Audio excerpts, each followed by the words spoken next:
Hi everyone, today we will study about the cell membrane. तो ये NCERT का topic जो है cell membrane, we will do from the NCERT only. So just see the important line. The cell membrane is mainly composed of lipids and proteins, the major lipids and phospholipids that are arranged in a bilayer. Also, the lipids are arranged within the membrane with the polar head towards the outer side and the hydrophobic tail towards the inner part. This ensures that the non-polar tail of saturated hydrocarbons is protected from the aqueous environment.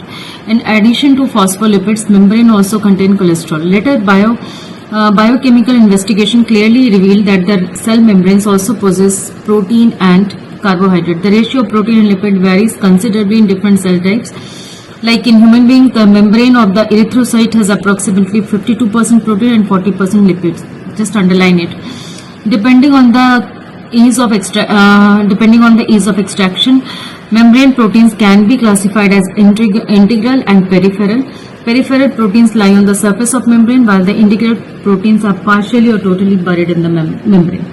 So these what is given in these lines, I will explain you, and you just see the diagram which is given in the NCERT. Fine.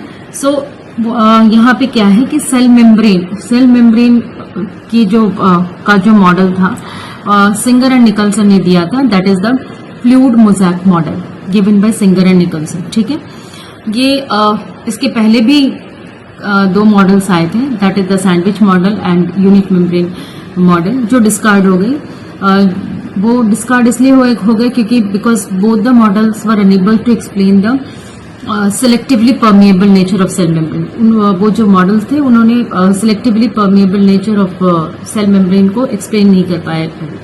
तो singer and lastly जो है वो singer and Nicolson ने fluid mosaic model दिया. सो cell membrane की जो ये fluid mosaic model है, ये डायग्राम यहाँ पे बना हुआ है, fluid mosaic model. I will explain you.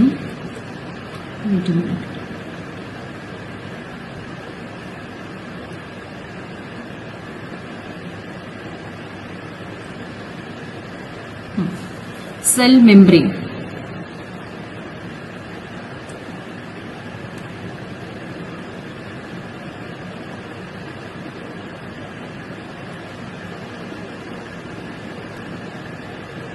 Cell membrane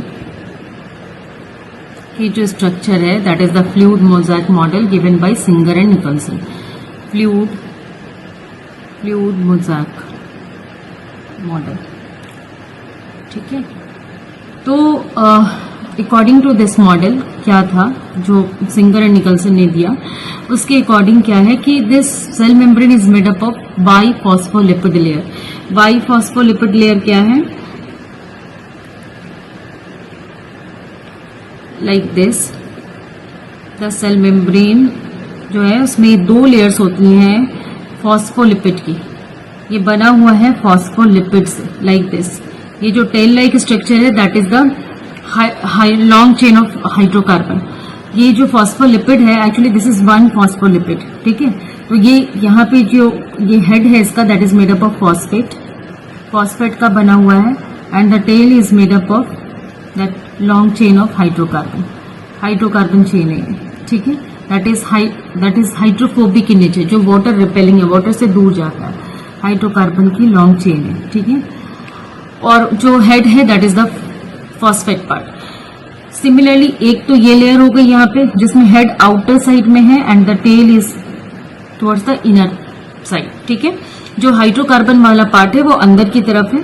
second layer भी ऐसे ही बाइफॉस्फोलिपिड है ना, तो एक तो लेयर ये हो गई, दूसरी लेयर यहाँ पे होगी, तो ये भी फॉस्फोलिपिड है. This is the phospholipid. Head towards the outer side, that is made up of phosphate group, and the tail towards the inner side, that is made up of long chain of hydrocarbon. तो जो बाहर है phosphate group, that is water loving. ठीक है, and that is hydrophilic in nature. और जो बीच में ये वाला पार्ट है यहाँ पे, ये this part is hydrophobic. ये कैसा है? हाइड्रोफोबिक है. ठीक है. Now अब क्या है कि ये तो बाइफॉस्फोलिपिड लेयर है, सेल मेम्ब्रेन का ये पार्ट है, और इसके अलावा प्रोटीन्स भी होते हैं. तो एक्चुअली अगर हम इसकी केमिकल कॉम्पोजिशन देखें, chemical composition of this cell membrane अगर हम देखें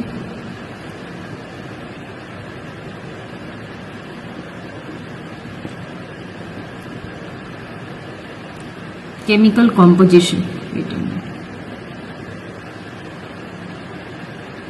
chemical composition of cell membrane, तो क्या है आपके एनसीईआरटी में भी दिया हुआ है ये, लेकिन वो इरिथ्रोसाइट का दिया हुआ है कॉम्पोजिशन। पूरे जहां भी सेल जो है, जो प्लाज्मा मेम्ब्रेन जो होता है किसी भी सेल का, तो वो उसकी केमिकल कॉम्पोजिशन क्या है, उसमें जो लिपिड होगा दैट इज 40% एंड प्रोटीन जो है हमारा वो है 58 to 59%, ठीक है।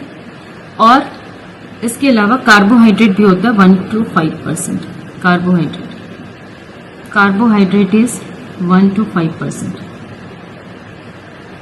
ठीक है। ये केमिकल कॉम्पोजिशन है हमारे सेल मेम्ब्रेन की। इसमें लिपिड जो है वो 40% है, प्रोटीन 58 to 59% है, कार्बोहाइड्रेट 1 to 5% है। लिपिड में दो टाइप के लिपिड मिलते हैं, एक तो फॉस्फोलिपिड है, फॉस्फोलिपिड जिसमें जनरली फॉस्फोलिपिड कौन सा प्रेजेंट होता है सेल मेम्ब्रेन में, दैट इज लेसिथीन। ये बायोमोलिक्यूल्स में आपने पढ़ा होगा, लेसिथीन प्रेजेंट होता है फॉस्फोलिपिड। और जो हमारा प्रोटीन है वो दो टाइप के प्रोटीन प्रेजेंट होते हैं, one is integral protein and the other is peripheral protein, ठीक है। तो ये दो टाइप के प्रोटीन होते हैं, integral protein and peripheral protein. इन सब के बारे में हम डिस्कस करेंगे। तो हमारा जो केमिकल कॉम्पोजिशन है वो है lipid 40%, protein 58 to 59%, carbohydrate 1 to 5%। अब इन तीनों चीजों की अरेंजमेंट सेल मेम्ब्रेन में कैसी होती है, लेट्स सी दैट।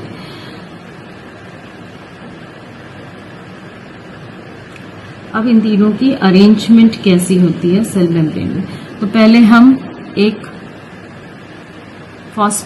बाइफॉस्फोलिपिड लेयर बना लेंगे लाइक दिस, ठीक है। ये बाइफॉस्फोलिपिड लेयर है, एक लेयर ये है और एक लेयर इधर से। हाइड्रोफोबिक क्या बताया था, hydrophobic is towards the inner side and hydrophilic part that is the phosphate part is towards the outer side, ठीक है। और इसके बाद जो प्रोटीन्स हैं हमारे, जो प्रोटीन है वो कैसे अरेंज होते हैं, ये है हमारा पेरिफेरल प्रोटीन बाहर की तरफ से, ठीक है। और ये है integral protein. Some proteins will be like this completely embedded in the phospholipid layer and some protein will be partially embedded। कुछ जो प्रोटीन्स होंगे वो partially embedded होंगे।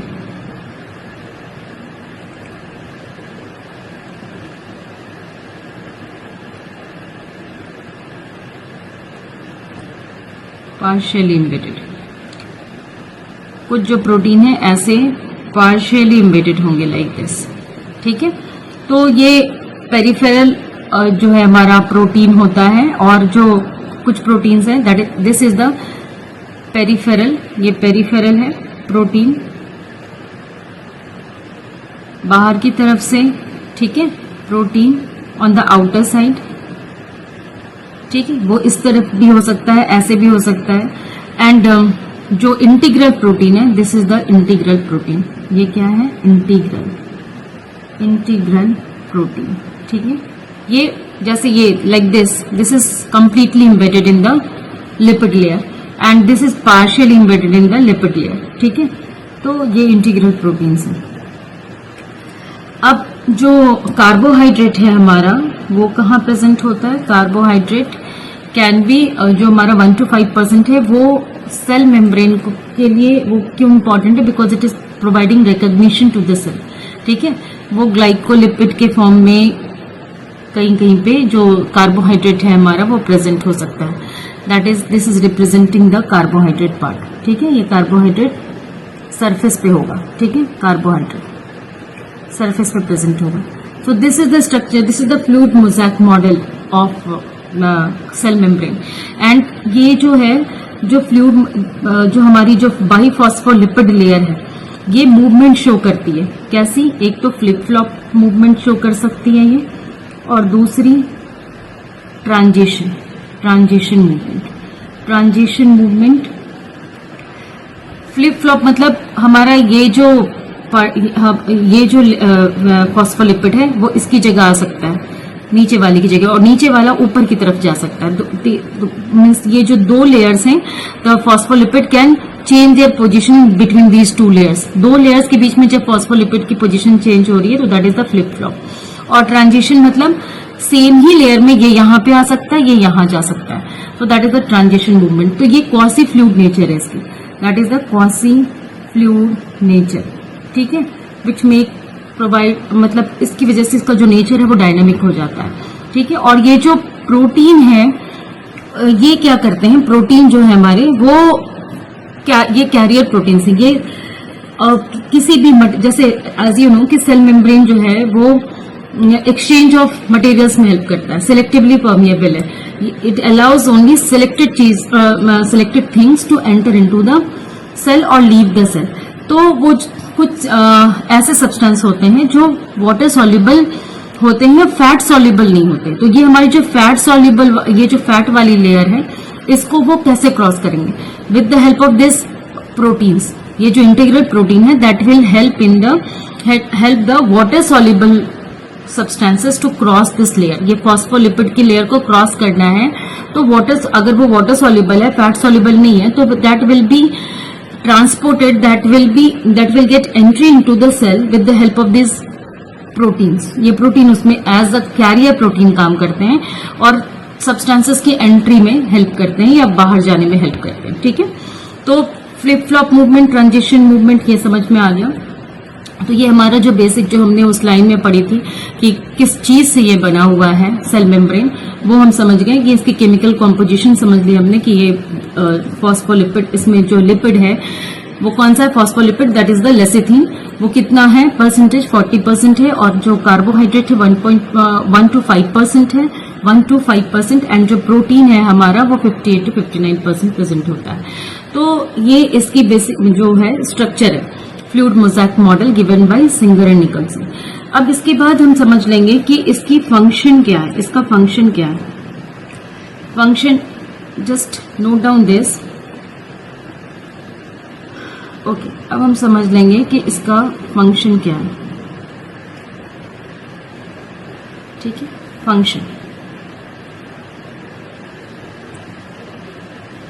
Functions of cell membrane. Cell membrane क्या करता है, इट इज सेलेक्टिवली परमिएबल है, selectively permeable. Right now I have explained you कि selectively permeable, it is allowing only selected things to enter और leave the cell, ठीक है। और ये जो सब्सटेंसेस हैं इसको क्रॉस करते हैं कैसे, विद ट्रांसपोर्टेशन कैसे होती है थ्रू द सेल मेम्ब्रेन। ये जो टोटल ट्रांसपोर्टेशन है that can be of 2 types, transportation through cell membrane,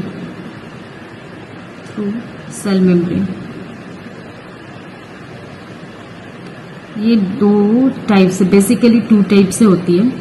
एक तो हो गया हमारा पैसिव ट्रांसपोर्टेशन, और दूसरा हो गया हमारा एक्टिव ट्रांसपोर्टेशन, ठीक है, दैट इज एक्टिव। अब ये जो पैसिव है इसमें क्या क्या आ जाता है हमारा, ऑस्मोसिस आ जाता है, ऑस्मोसिस, डिफ्यूजन आ जाएगा, डिफ्यूजन, फिर और क्या आ जाता है हमारा, apart from this, wait a minute, इसको फिर से बना के दिखाते हैं। फर्स्ट इज सिलेक्टिवली परमिएबल, इसका फंक्शन है। दूसरा इसका रोल जो है वो ट्रांसपोर्टेशन में, और ट्रांसपोर्टेशन कैसे करता है, ये 2 टाइप से करता है, passive and active. I will make it again.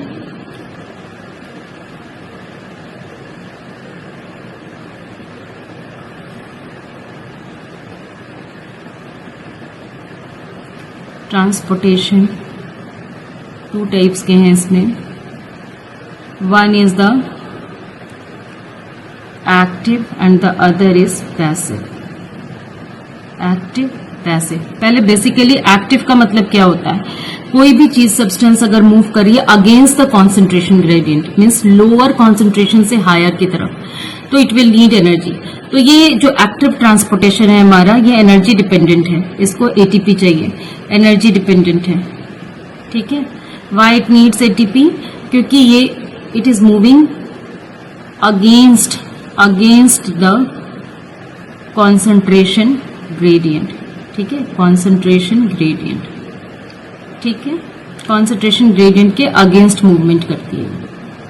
और जो हमारा पैसिव है, it is not energy dependent, ठीक है, नॉट एनर्जी डिपेंडेंट, इसको कोई एनर्जी नहीं चाहिए, बिकॉज इसमें जो मूवमेंट है वो कैसी होती है, towards the concentration gradient, towards the concentration gradient.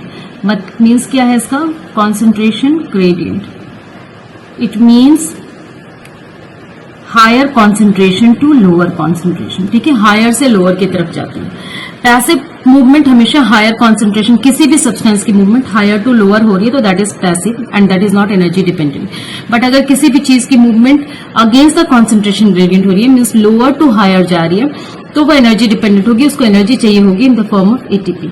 तो बेसिक डिफरेंस एक्टिव और पैसिव के बीच में यही है, और ये दोनों ट्रांसपोर्टेशन मेथड्स होते हैं थ्रू सेल मेम्ब्रेन। फाइन, अब इसके टाइप्स हम देख लेंगे, एक्टिव के कितने टाइप्स हैं, पैसिव के कितने टाइप्स हैं।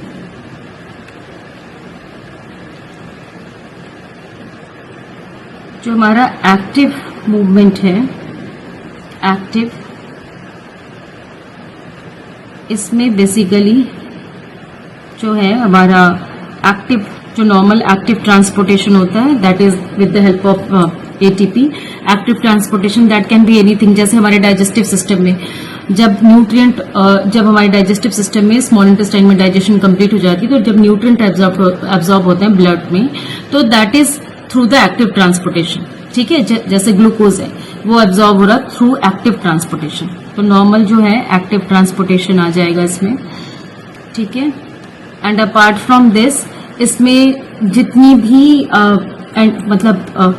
दैट इज द, जैसे अमीबा इज डूइंग फैगोसाइटोसिस करता है, तो वो क्या है, वो सॉलिड फूड को अपने अंदर लेता है with the help of cell membrane, ठीक है, तो वो भी इसी में इंक्लूडेड है, दैट इज द, उसको, उस प्रोसेस को हम कहते हैं एंडोसाइटोसिस और एक्सोसाइटोसिस। तो ये हमारे सेल भी करते हैं, ठीक है। जैसे हमारा व्हाइट ब्लड सेल, वो कोई भी जर्म अगर हमारे अंदर आता है, एंटर करता है, तो एंडोसाइटोसिस करके उस जर्म को अपने अंदर लेके उसको किल कर देता है, तो that is endocytosis done with the help of plasma membrane, और ये एनर्जी डिपेंडेंट है। अब एंडोसाइटोसिस कैन बी फैगोसाइटोसिस, कोई सॉलिड चीज अगर अंदर ले रहे हैं, फैगोसाइटोसिस, एंड पिनोसाइटोसिस मीन्स अगर कोई लिक्विड ले रहे हैं, ठीक है, लिक्विड चीज को सेल, अगर if the cell membrane is engulfing some liquid substance, तो दैट इज पिनोसाइटोसिस, ठीक है। And exocytosis means removal of the substances from the cell membrane, कोई ऐसी चीज है जिसको रिमूव करना सेल मेम्ब्रेन के बाहर, तो that is also done with the help of exocytosis, ठीक है। तो ये तीन है एक्टिव मूवमेंट के types, that is the active transportation that can be of anything. ये जो एक्टिव ट्रांसपोर्टेशन है वो हमारे डाइजेस्टिव सिस्टम में, लाइक ग्लूकोज जो है हमारे इसमें ब्लड वेसल्स में एक्टिवली एब्जॉर्ब होता है, ठीक है। एक्टिव ट्रांसपोर्टेशन एनर्जी डिपेंडेंट है, ठीक है। उसके बाद एंडोसाइटोसिस और एक्सोसाइटोसिस, ये एक्टिव ट्रांसपोर्टेशन की पार्ट है। इसके बाद हम देख लेते हैं हमारा नेक्स्ट है, that is the passive transportation. Passive transportation क्या है, पैसिव में हमारा आ जाता है डिफ्यूजन,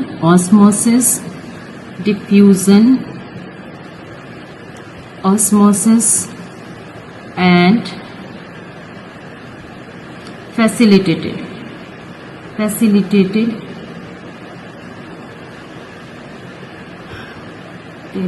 ट्रांसपोर्टेशन, ठीक है।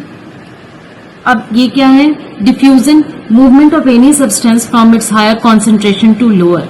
ये तो कॉमन चीज है, ये पहले भी आपने पढ़ा है कि कोई भी चीज, whether it is a gas, liquid और सॉलिड, अगर वो अपने हायर कॉन्सेंट्रेशन से लोअर की तरफ जा रही है, तो दैट इज सिंपल डिफ्यूजन, ठीक है, that is simple diffusion. Movement of substances from higher to lower concentration, higher to lower, ठीक है। ऑस्मोसिस भी यही है, but it is the movement of solvent. ये क्या है? Movement of solvent, solvent through a semi permeable membrane. इसके लिए एक सेमी परमिएबल मेम्ब्रेन चाहिए ही चाहिए, लाइक सेल मेम्ब्रेन तो है ही सेमी परमिएबल, बट इस ऑस्मोसिस के लिए स्पेशली सिर्फ सेल मेम्ब्रेन चाहिए। डिफ्यूजन भी सेल मेम्ब्रेन के थ्रू होता है, बट इसके लिए सेल मेम्ब्रेन की जो वो लेयर है that is not the requirement. इसको बस सब्सटेंसेस की मूवमेंट है, ये substances through the cell membrane higher to lower concentration move कर रहे हैं, ठीक है। और ऑस्मोसिस क्या है? सॉल्वेंट, यानी कि जैसे water, what is a solvent? Water की movement through semi permeable membrane, semi permeable membrane, ठीक है। From higher concentration to lower, from higher to, higher से लेके लोअर तक, हायर कॉन्सेंट्रेशन टू लोअर, ठीक है। और फैसिलिटेटेड क्या है? With the help of carrier proteins. Passive transportation means higher से, हायर कॉन्सेंट्रेशन से लोअर की तरफ किसी चीज की मूवमेंट हो रही है with the help of carrier proteins. Passive transportation with the help of carrier proteins, ठीक है। Carrier, carrier protein, carrier protein के हेल्प से, ठीक है, with the help of carrier protein. अगर कैरियर प्रोटीन की हेल्प से अगर मूवमेंट हो रही है तो that is the facilitated movement, ठीक है, that is the facilitated. Higher to lower, ये ऑस्मोसिस का पार्ट हो गया हमारा, and this is the facilitated transportation. मतलब means if anything is moving from its higher concentration to lower with the help of carrier protein.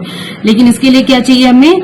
हमें चाहिए क्या important है? That is the career protein. Carrier protein की help से ये movement होती है, ठीक है। जैसे मैंने आपको बताया था कि वो जब कोई भी चीज फैट वाटर सॉल्युबल है और उसको वो बाइफॉस्फोलिपिड लेयर को क्रॉस करना है, जिसमें वो लिपिड वाला पार्ट है, जिस that is made up of lipid. तो लिपिड में वाटर सॉल्युबल चीजें कैसे मूव करेंगी? Through the lipid. तो वो कैसे मूव करती है? With the help of carrier protein. तो these are the functions of cell membrane. And cell membrane की और एक इंपॉर्टेंट फंक्शन है, it protect the cell from the cell injury, ठीक है। I hope this is clear to you, cell membrane की structure and function. Thank you.